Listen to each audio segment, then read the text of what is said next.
You are listening to the Young Black Travelers podcast. Black voices chatting on experiential travel, dedicated to creating a global community of travelers. Be bold, be inspired, be spontaneous. We are YBT. Welcome, everyone. Welcome back to the Young Black Travelers podcast. It is I, Tony Ann, and today we have with us Yuma, Travel Big. There we go. How are you doing today, Yuma? I'm very good and I'm excited to be here. Looking forward to this for a bit. So really excited, looking forward to the conversation. Awesome. We're excited to have you. Now, thank you. Before we jump into the meat of everything, let's do a quick icebreaker just to get to know each other really well. All right. If you had 3 words to describe your travel, or just to describe the way you travel, what would they be? Light, easy, and adventurous. Ooh, light, interesting mix. Easy, and adventurous. Okay. Yes. Divulge. Explain these to us. Okay, so I like to travel light. I don't like to travel with too much. I like to just feel very easy. I don't like taking off shoes, going through security. All of those is just my belts and all of that. So whatever I'm putting on, I don't need to go through that. So it just makes me a lot relaxed and concentrated on the journey. So I like to travel light.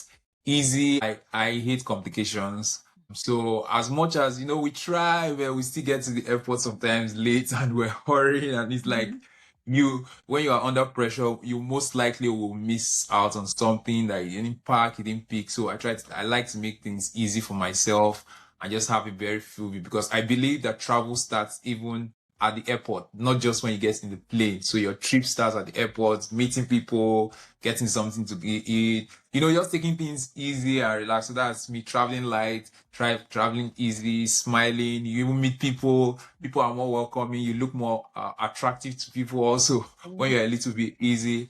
And then adventurous, I like to explore.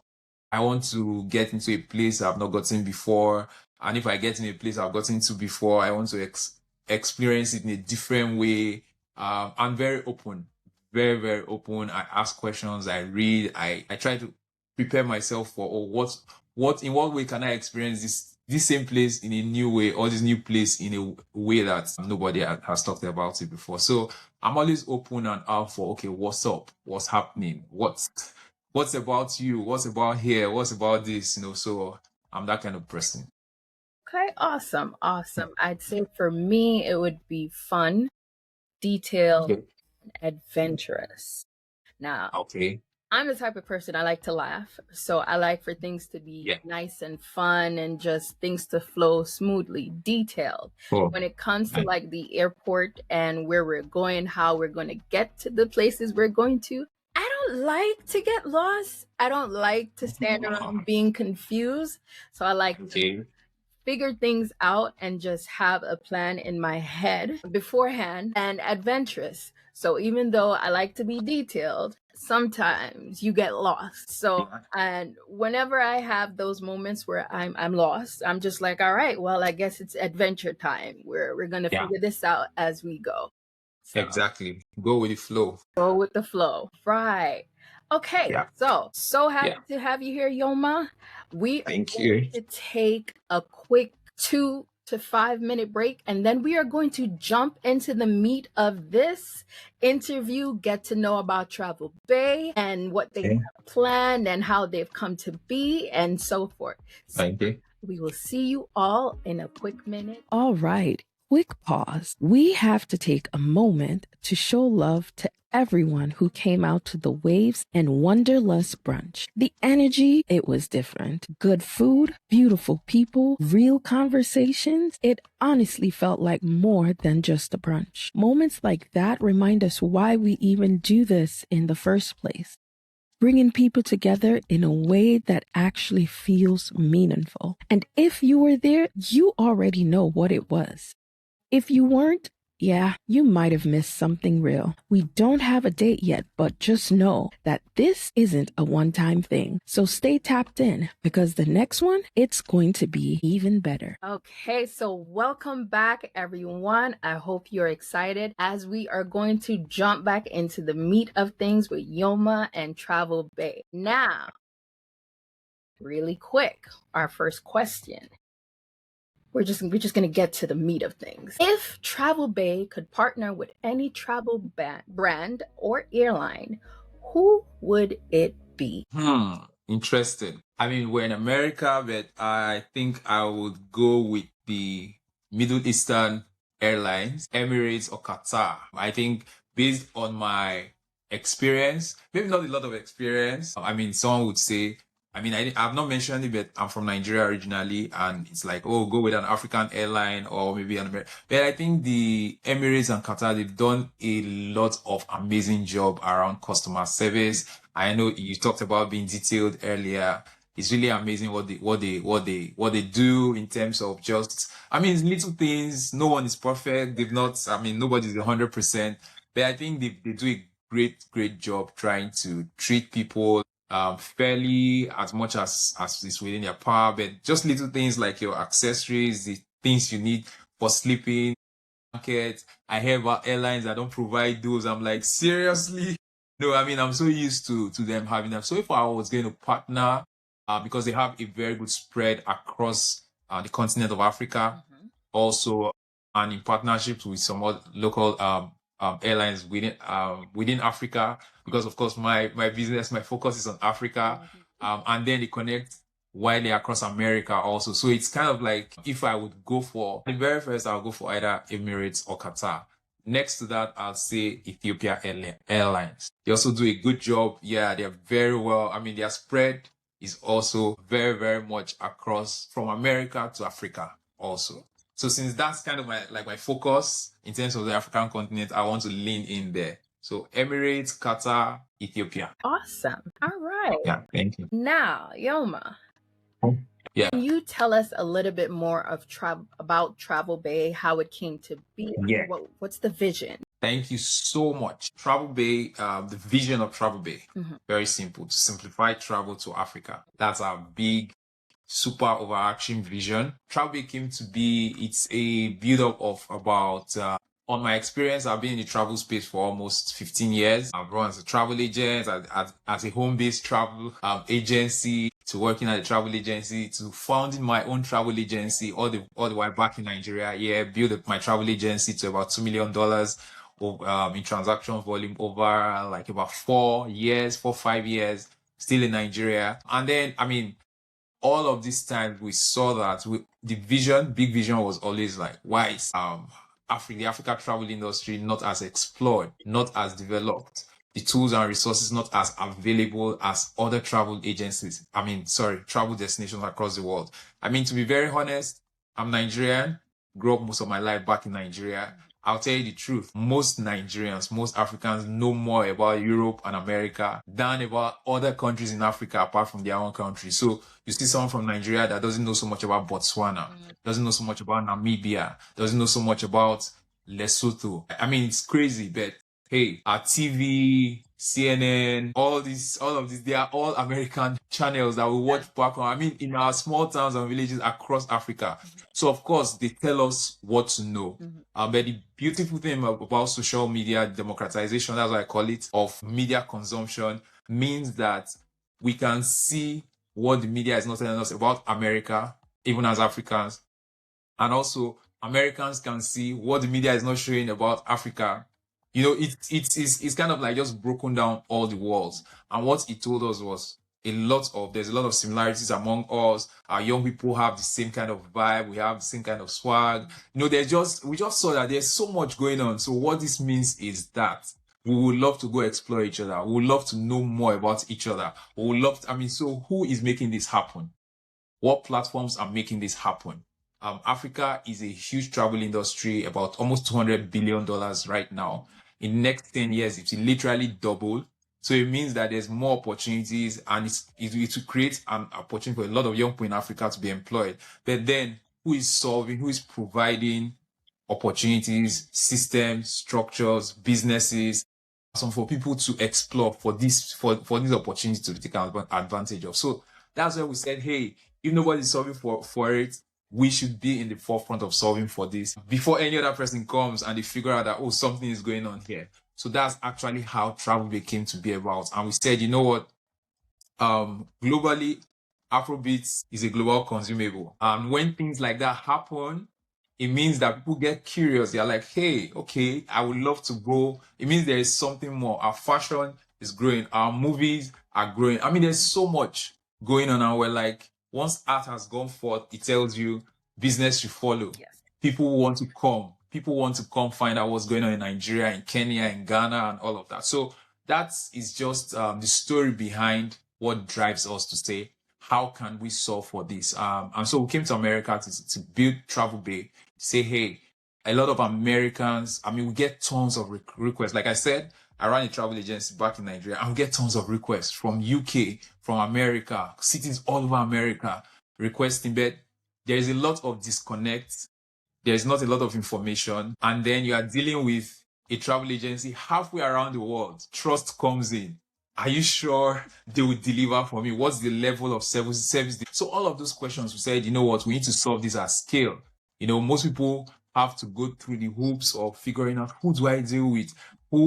How do I process my visas? Where do I even, who do I deal with when I get to Ghana? Who is my local operator? Who can I trust? What part is safe? What time should I go? What obtains? When is the best experience? You know, there's so many questions. And we say, you know what? We've had all of this, like I said, almost 15 years in the industry. My networks across the continent, very strong, more than 20 countries. And we said we need to bring this together on one platform, you know, as a solution and present it to travel agencies, to travel groups, to families, to travelers, to all of these people across America, especially people of African descent that want to reconnect with the continent for business, for heritage, for whatever purposes. But they shouldn't go through so much hoops, so much headache, figuring out their way back to Africa. So that's the story behind how we moved, why we started Travel Bay, and we moved to the US 2023 through an accelerator program to New York. And that's how we're here.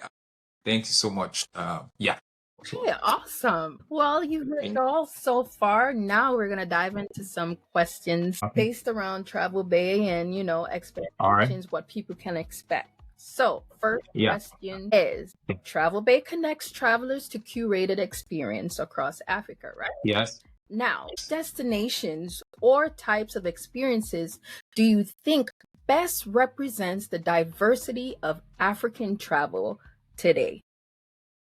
Wow. I like the words you use, diversity, type. It's a ton. Trust me, there is so much you can get. For example, let me start with Nigeria. There's so much. I'm just starting Nigeria, not because I'm from Nigeria, but Nigeria, for example, has over 200 million people. Mm-hmm. That's a lot of people. Has 200 ethnic groups. So that tells you over 200 different kinds of cultural expressions of different types of things. Here, have the areas close to the coast, you have the fishing festivals, you have the dancing festival, you have the fashion diversity. It's crazy. That is just one country. Then you go to Ghana, you have the north, the south, the central, you have the Ashanti people, you have the Ewe people, you have all of that diversity. Then you go to Ethiopia, for example. Ethiopia is the second largest populated country in Africa.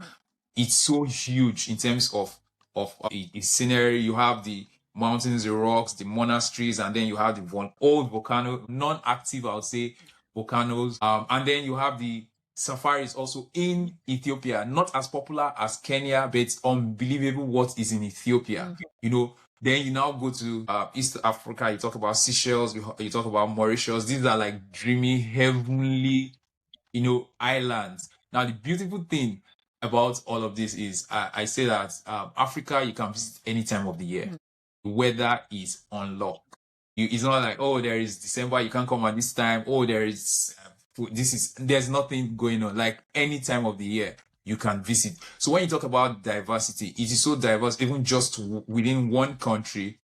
So it's basically, what are you looking for? I always say, like, one of the things we do when we come, like when we're at YBT stand during the pop-up, we actually had a table where we had these cards that turn turn back and you have various vibes: the mountains, the monasteries, the mosques, the churches, the museums, the grasslands, all of that. And we tell you, if you're coming to Africa for the first time, or you've never been, or you've been before, what is your vibe? And what we try to do is, when you pick your vibe, we turn the cards, and behind the cards it tells you, oh, this is the particular location. And it was really fun because a lot of people were like, oh, so that kind of just answers your question: what is your vibe? Whatever the vibe is, if you want to see, if you want a mix of, oh, I want to do safaris, but I also want to end my trip in a very laid back, beautiful beach, that is possible. You want to do multiple countries, that is possible. You love culture, like dances, like museums, like engaging with the local people, feeling like living in their space. How do they live? How do they feel?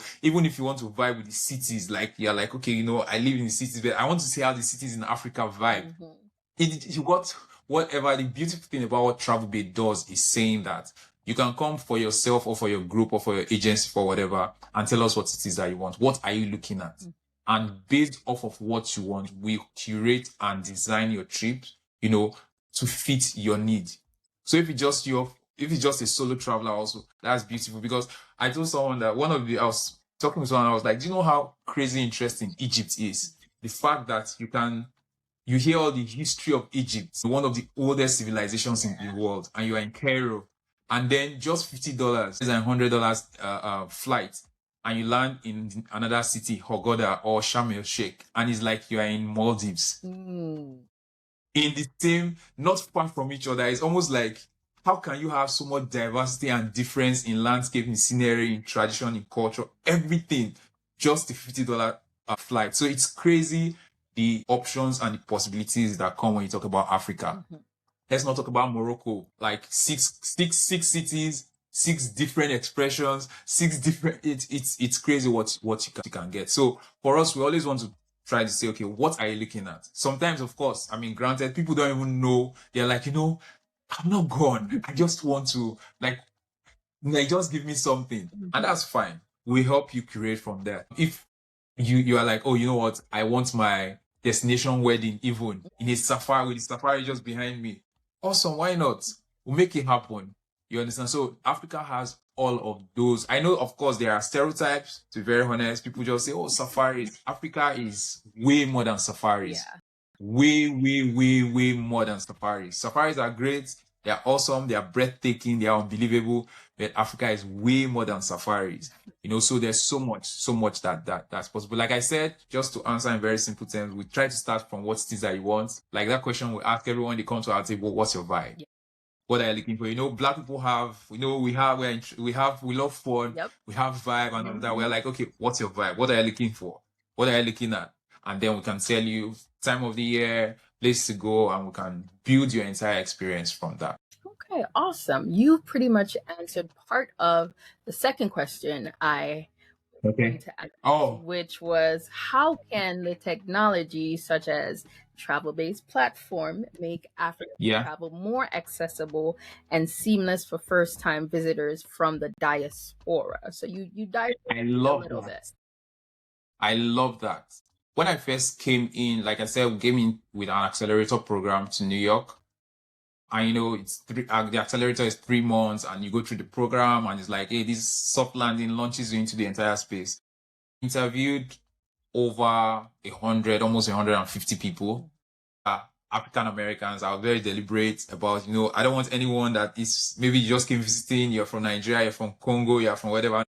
African Americans, you know, we have a lot of them that they have no connections.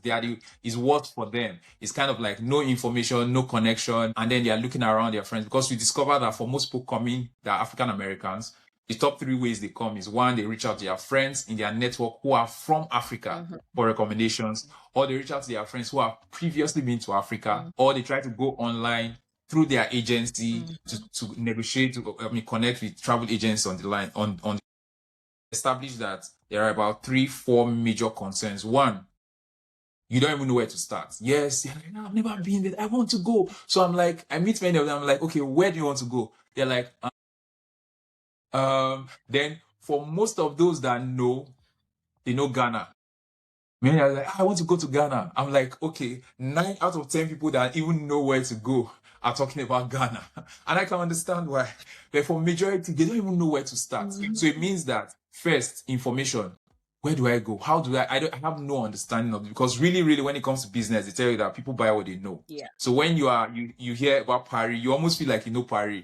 Before I came to New York for the first time, I've heard New York all my life, read novels, read magazines. So it's like I knew New York, even though I'd never been here. They don't have that about places like Lagos, about places like Addis Ababa, about places like Nairobi, right? You don't have that across the world. So information is scarce. So that's one big hurdle people have. Secondly, the tools to process your trip, like your passport and visas, what are the entry requirements, information. That also ties to information where it's like, where do I go? How do I get there?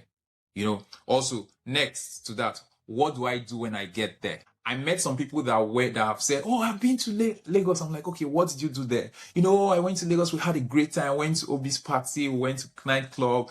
I'm like, you didn't visit. Like, when you go to Dubai, they tell you, if you've not done the desert safari, then you've never been to Dubai. That's what they are told in Dubai. So every city has that. Whereas, like, I mean, you can do a lot of things. There are 1,001 things, but at least you should do this, or you should taste this food, or you should see this place. So there are must-see places. So what it told me was that even for those that traveled, they were not optimizing their visits to those places. And you don't have the luxury of going to the same place every year. No. You would love to explore all that. So if you are coming here, get the most. So that's information, what to do when they get there. Fourth one I noticed was, who do they deal with when they are on the ground? So issues of trust and being afraid. So discovering all of this, we said our platform needs to solve for this. So, of course, people have their travel agencies. Some people would love to travel by themselves, or some people just go with their friend. I met people that say, yeah, I love to travel, but I go with my friend. I just tell my friend organizes everything. She's the one I love to travel with. So I would love to tell her about you so that she can use your platform to plan for us.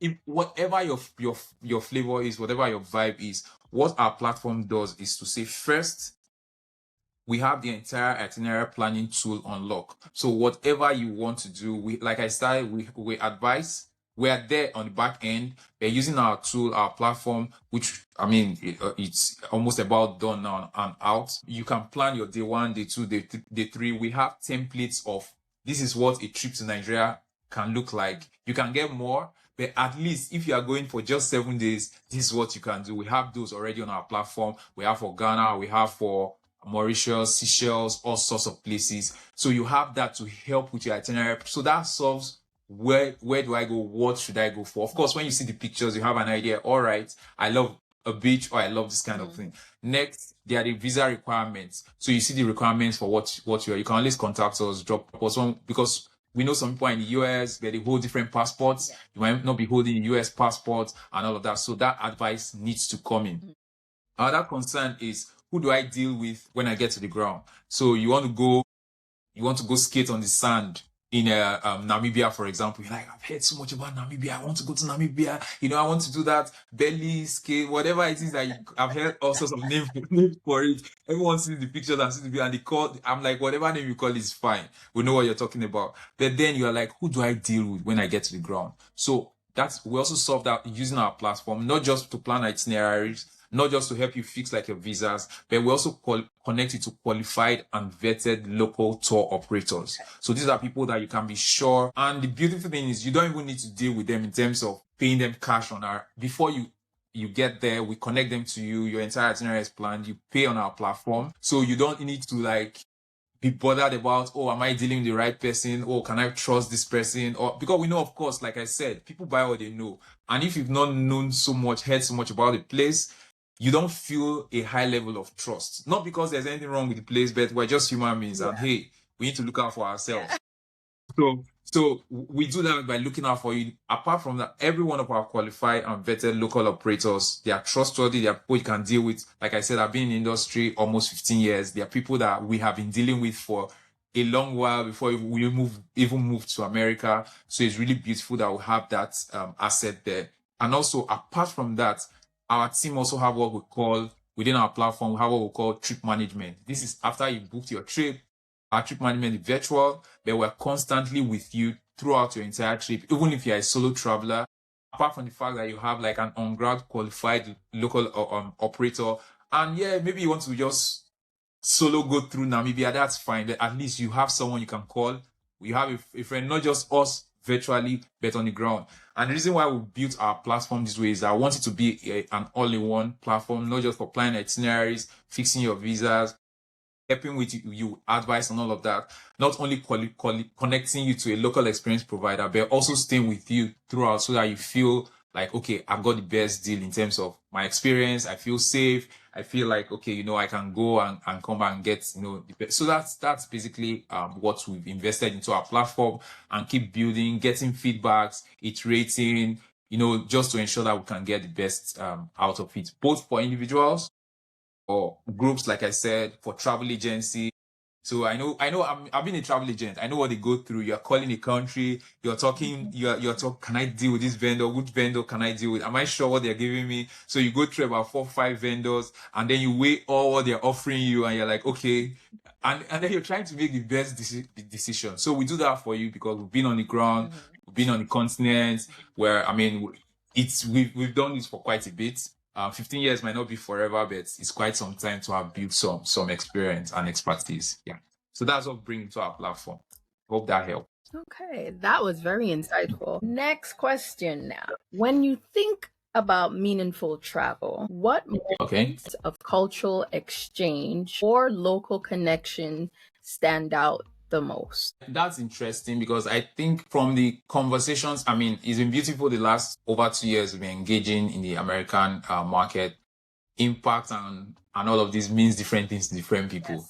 Yes. I've spoken with Black business leaders in like MBA schools. We've tried to reach out because we know a number of they do like tours, and they love to do tours to Africa to go understand things. So, what will stand out for one might not stand out for the other, but I think something that draws a thread is if you can go back there and be of impact, add to people, like connect with your culture, with your people, because really we are your people. I'm saying we now because we're Nigerians. Like we're so excited, always excited to have people come and say, hey, Black people from all over the world are coming. So things that you can bring back as impact, mostly is going to depend on the part of Africa you are in, you are at. But I always try to think from aspect of partnerships. Yeah, partnerships. Of course, you can support their things for less privileged kids, undereducated kids, girls and women, things in those directions. But when you can lean more on the side of partnerships in terms of, for example, to make that practical, you have slum to chess in slums, for example. I'm just choosing a particular program. It's huge. The founder has even come to Times Square, and he did like a Guinness World Record stuff just to draw attention to what he's doing. He's done fantastic job, phenomenal job. So you can imagine partnering with that, because it's not just giving, but he's used chess. He's told that story.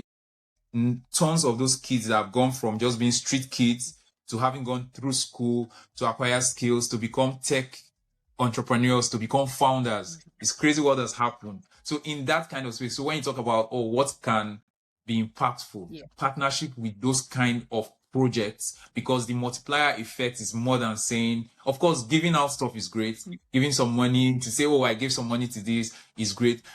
But just having that kind of partnership where you can even do something on the ground physically, crazy where we're in social media, so you take all of that story, you can put it up, but then even when you come back, there is that connect, because I've always said that one of the big visions of Travel Bay is to be the highway to Africa.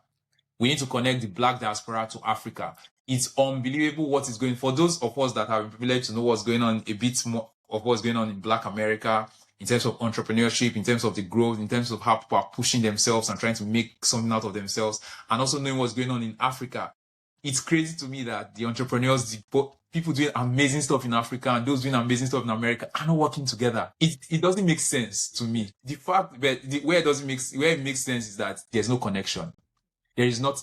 I'm sure that young African Americans will be blown when they realize what young Africans, Nigerians, Ghanaians, South Africans are doing, making a whole lot of money, creating a whole lot of impact, but there is not not enough connection. So for me, I always think in terms of whatever you're thinking, what makes it long term. And it's even valuable to you when you come back to America or wherever you are in the world, is partnership. Partner with any impact you want to.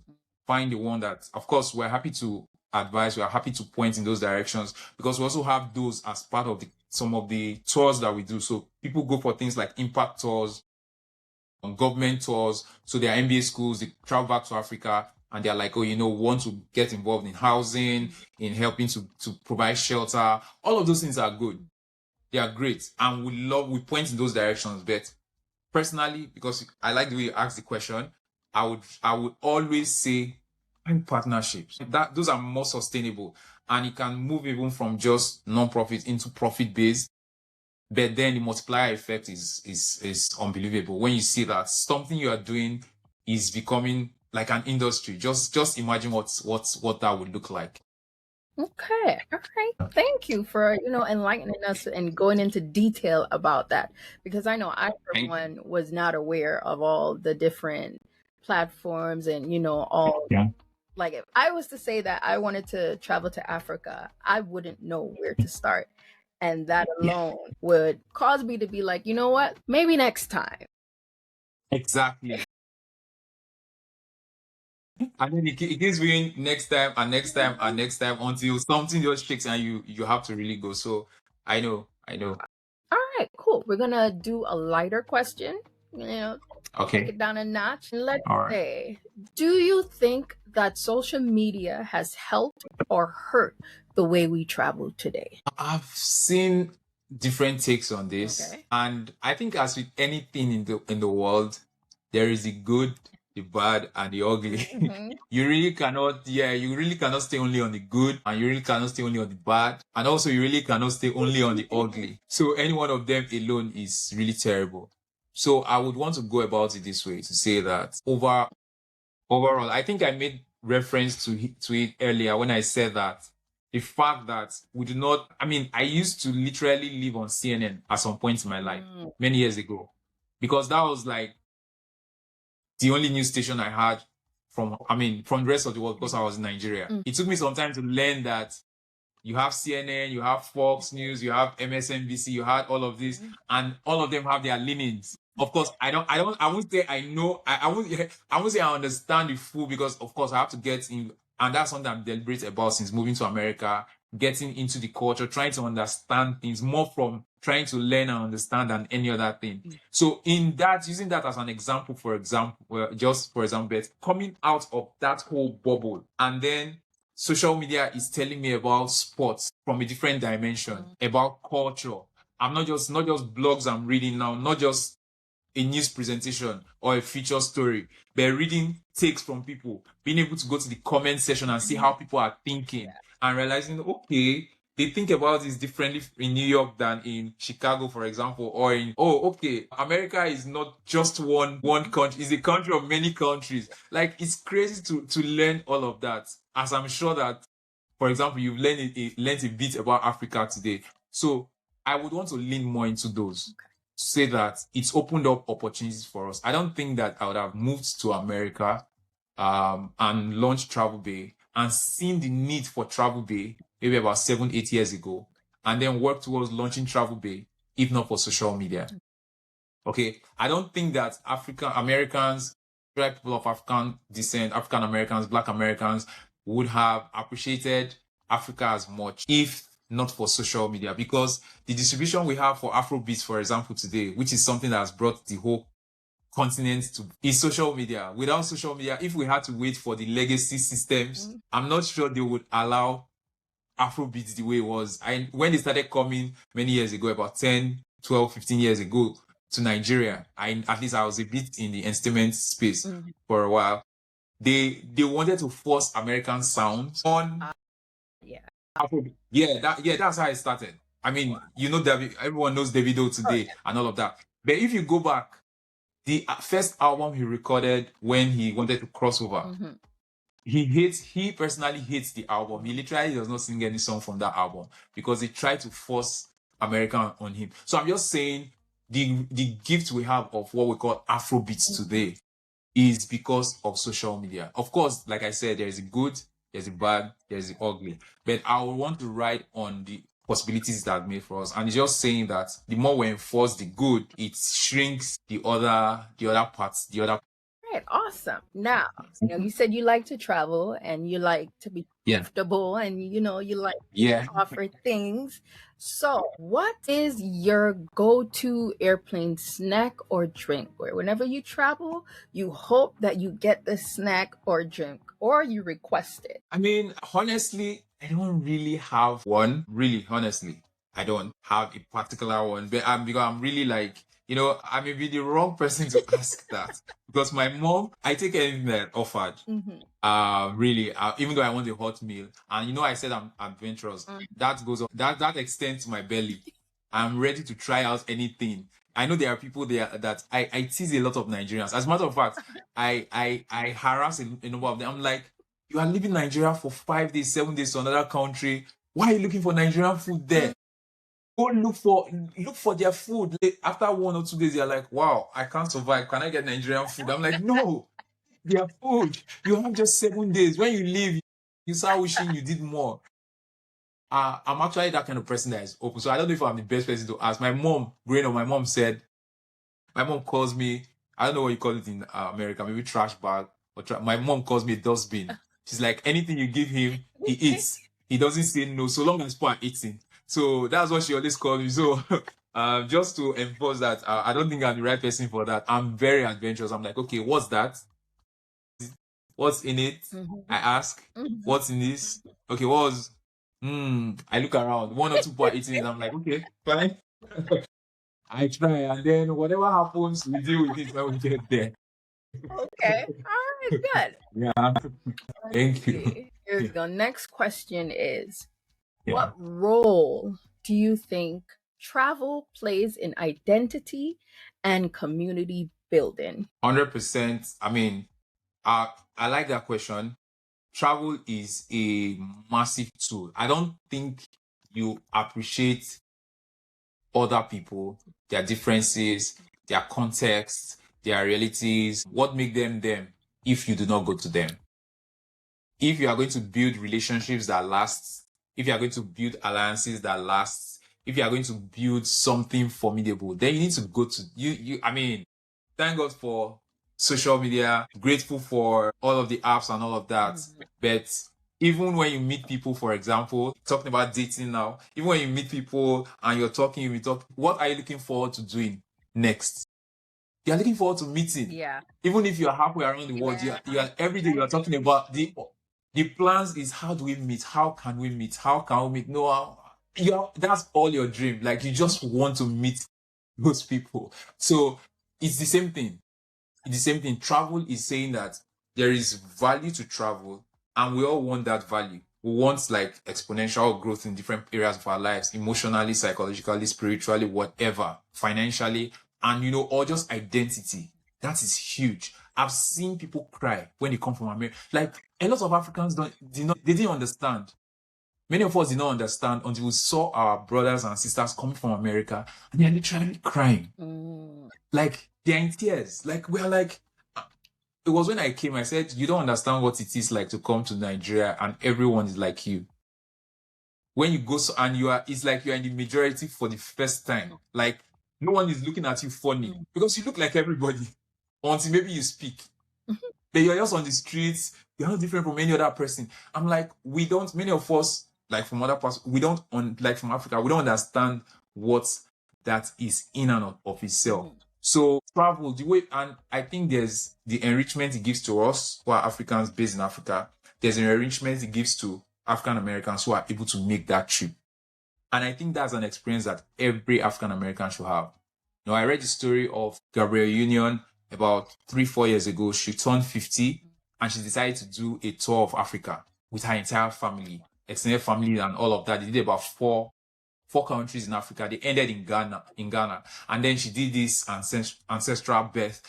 And then she said when she came out of the water, it was like she felt reborn, like for the first time in her life. She felt like, this is me, this is myself. I said, that is an when I was reading it, I felt goosebumps. Even though I was like, just hearing her say it, I said, This is an experience every Black person should have, simply because of our peculiar story. So travel bay, I said travel bay, sorry. travel is undoubtedly that platform, that opportunity, that connection that brings it to life. No matter how you read, no matter how much you look, no matter how much you hear, just being there. And it's why we constantly promote travel. And that's why we're doing what we're doing. Because we're like, the more people can help have that experience, the more we can see the numbers also. Because really, I mean, you can look at it from different angles, but if we are looking at the impact, like the question you asked, I can also turn the other part to say the numbers also support the fact that when people come to Africa, they invest. There's more investment that has come from African Americans just coming and seeing your people. Because honestly, let's think about it this way. If you are, I know I've used the dating example, so I'm trying to look for something, but maybe I'll go back there again.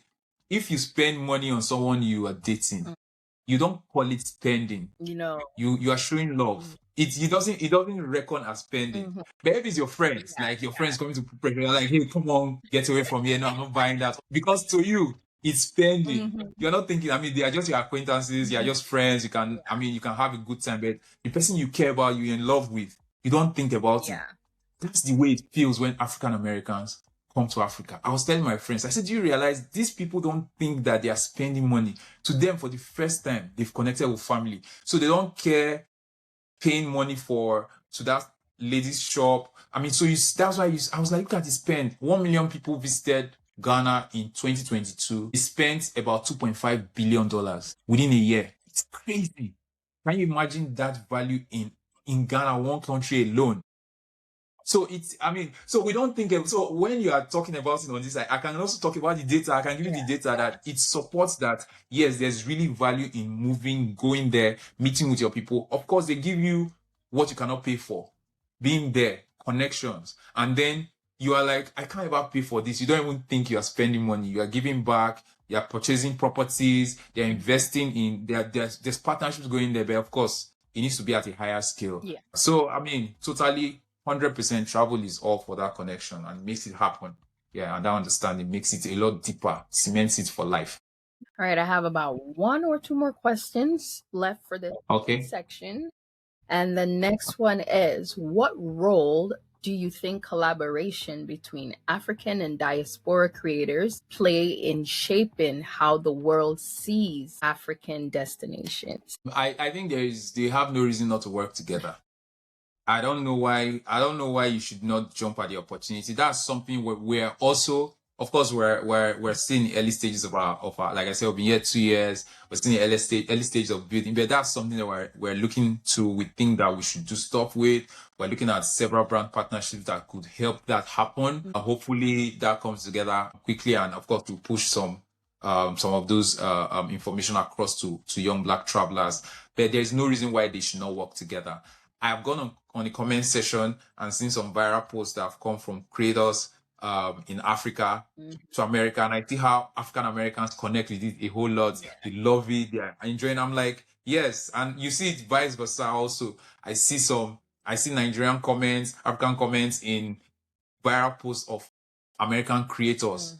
So it means that even when the language is different, of course, sometimes I might speak English, but how I speak English, I know it's different from how Americans speak English and how the British speak English. But we all understand each other. There is something deeper than just, so why should you not collaborate? I would love to see it a whole lot more. I know that the UK is closer to Nigeria, so I wasn't surprised to see that there was some collaboration. They tried, some of the creators have. So more of that should happen with America also. And absolutely, there's no reason why they should not work together. It will interpret everything a whole lot better.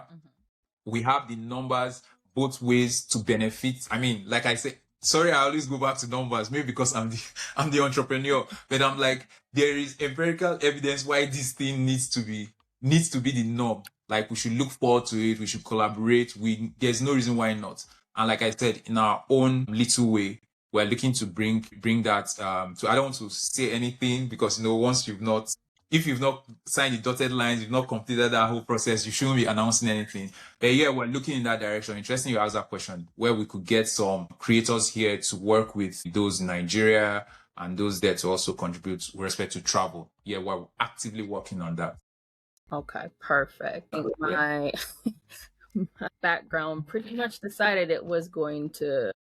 Oh, okay. Yeah, it's all good. I mean, it still looks good. Thank you. My next question since we're toning it down a bit. Okay. Where do you hope Travel Bay will be in the next 5 years? Where I hope Travel Bay will be is at the top of being the go-to platform for all things Africa travel, hospitality, and experiences. That's when you think Africa travel for whatever purposes, experiences in terms of cultural festivals, conferences, stuff like that, whatever, when you think that the go-to platform for tourism, for travel, for hospitality, be Africa. It will be Travel Bay in the next 5 years. Currently, African Americans spend about 150 billion annually on travel within and outside America, but they're not spending a lot of that in Africa. And we know that of all ethnic groups, they are the ethnic group that are already 50% emotionally invested in Africa. They are already there, but they don't have the advice, the information, and the resource. So for us, we're like, hey, within the next 5 years, can we get about 10, 20, 30% of that to be spent in Africa, which I know, of course, it as Popular said, dollar in Africa goes further than anywhere else in the world because life is more affordable there. It's cheaper. People live closer to their food, manufacturing, all of those sort of things. So it tells you that, and it says youngest continent. So all the indices point to growth.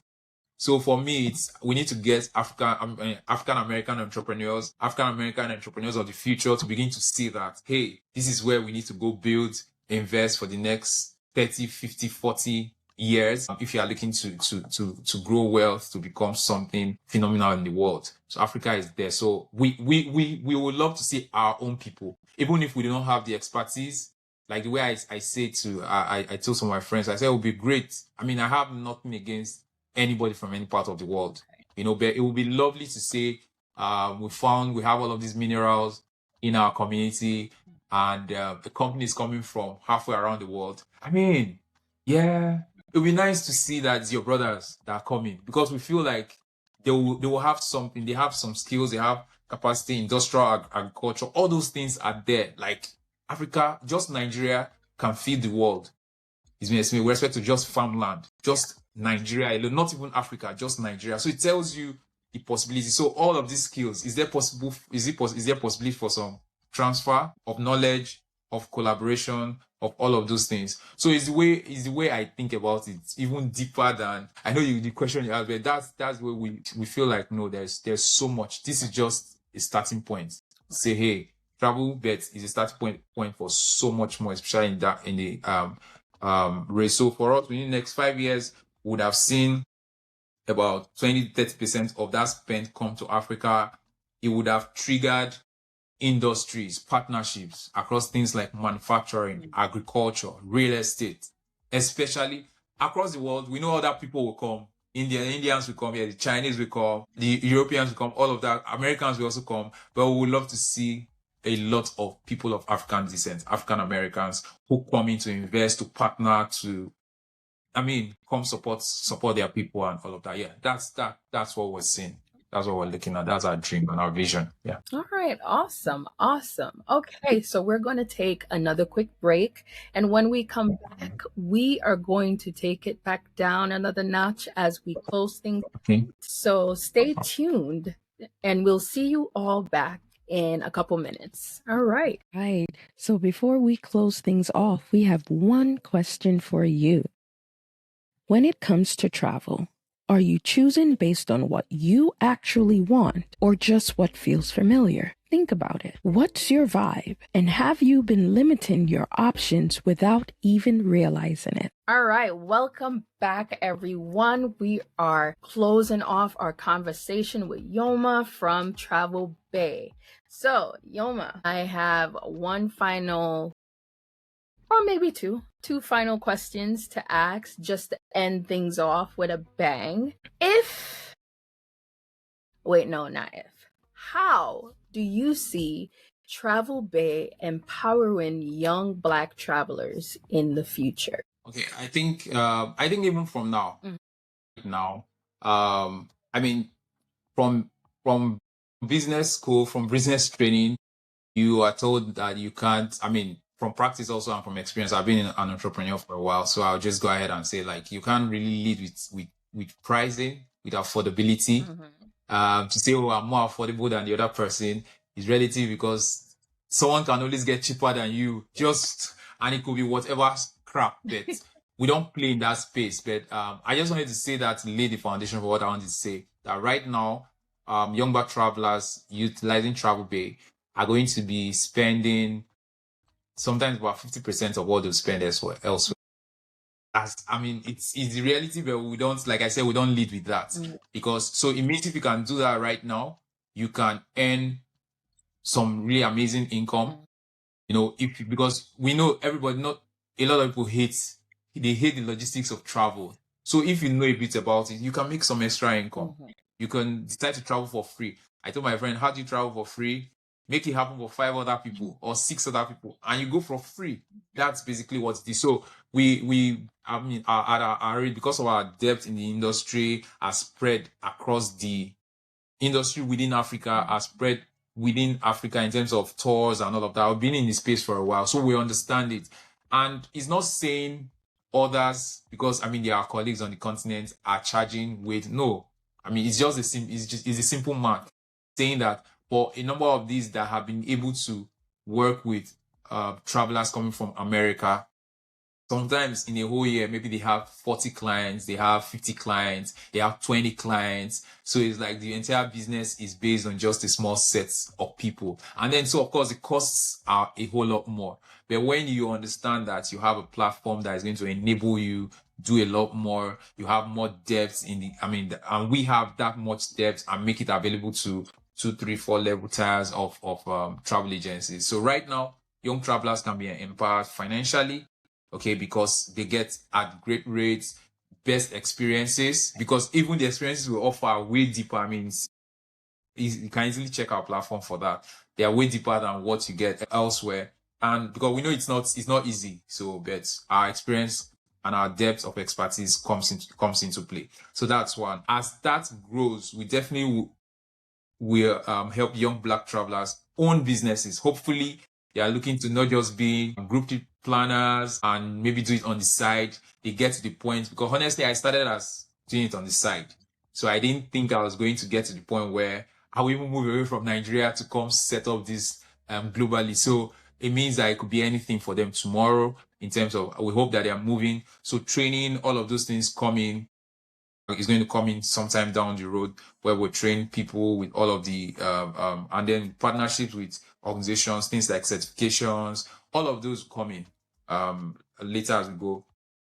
Also, for young black travelers that are back in Africa that are looking to maybe do things like collaborations, partnerships, investments, and stuff that, for example, they want to collaborate with their partners. So before I came on, I was just on LinkedIn, read where there's a Nigerian founder, for example. She was just announcing that her lead engineer she has made him her CTO. He's Indian, for example. No, there's nothing wrong with India. I'm just saying that could also be an African American. But if you're not thinking in that direction, because there's already that bridge, and we've been looking at ourselves, Nigerians, Indians, in terms of tech, there's been those kind of collaborations, trips, tours. We know those things they keep on going on there. Of course, they are funded by organizations. So things like that, we would love to do that also, where young people from here can go to South Africa, go to Ghana, young people from there, and they can say, oh, they could possibly interact, and that interaction can birth companies you can never dream of now, the possibilities that we're not even thinking about.